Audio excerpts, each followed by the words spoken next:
guys, this is Tacticlutch here with his tactical family.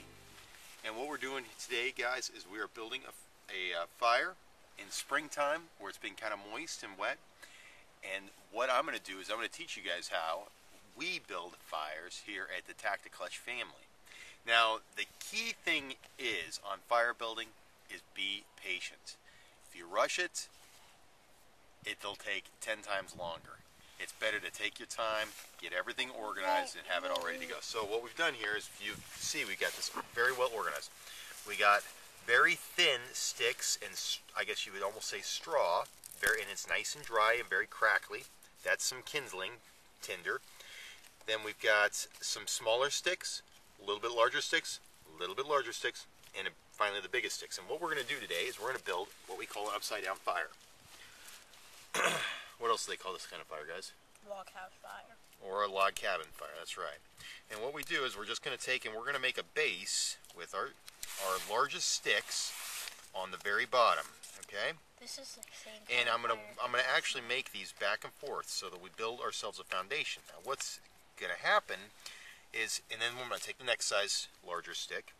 What will happen is as the fire burns, the coals will actually come down on top of the larger logs and sticks, and this fire will burn for a very long time. The other thing that I've found with this particular fire is, since you will actually end up building the fire on top, the heat will be instantly available. I don't know if you've ever tried to build a fire where you light everything underneath, but when you do that, the wood actually shields the heat from the very people who want to get warm by the fire. So that is, I think, aside from this burning for a very long time, that is one of the nicest things about this particular fire, is the heat will be instantly available because the fire will be right on top.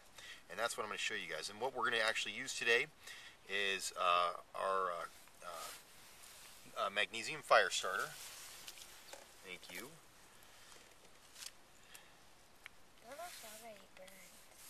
And I'm going to save some of these sticks. Actually, I'll tell you what, I'm going to save these sticks, and then what we're going to do is I'm going to lay those right there. And we've got these sticks, and we're going to kind of take these and stand them up, if I can, a little bit.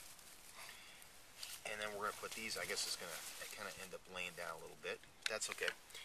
And now what we're going to do is we're going to take a leaf and our magnesium, and I'm going to get a pile of magnesium all ready to go on a leaf, and then we're going to actually light that. And we've got a whole bunch of foxtail that we've got out here in the Midwest, and foxtail, especially on a wet day, stays up out of the grass, and when the wind hits it, as soon as you got a little bit of dry air, it dries out really quickly.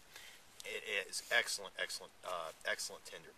So I'm going to take our magnesium fire starter, which is mine, and our pocket knife, which is mine also, which is Big D's over here, his Kershaw, by the way.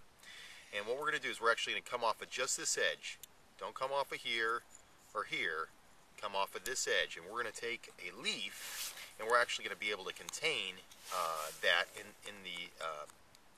the bed of a leaf, if you will, because magnesium. The magnesium is very, very light and will blow away. So I'll get back to you after we, here in a second, after we get... One of the things you guys will notice is I'm actually squaring the knife off, square to the magnesium. And that seems to help peel off pretty good pieces of the magnesium. And if you notice, I'm getting a pretty good pile here too. I've found that if you don't get enough, it's once again a matter of being patient. If you don't get enough, this will be very, very frustrating once again. Okay. Now we got the magnesium ready to go. I don't understand how you light it once you got the magnesium out. And then what we're going to do is we're just going to very, very gently tuck that underneath our small tinder. And then what we're going to do is we're going to take our foxtail. Who's got the foxtail, guys? Me. I need all the foxtail. Hang on, I think that's good. That's all. Okay, now this is the foxtail. You'll notice this stuff's got lots of surface area. And this stuff ends up lighting very good. Now I can feel with my hands that there is a little bit of moisture left in here, but Lord willing, it'll be all right. We'll find out here real quick how frustrating this can be. Whoa, that was only like 2 strikes. That was hardly on 2 strikes, man. I think that was 1. Yeah. And we just start to feed that fire, guys. Very gently feeding that fire with the smallest sticks, of course, because we want to get the wood burning. But now you can see just how well this method of building fires works. But the crucial component to this type of fire building is being patient. Is being patient with what you're working with. Okay?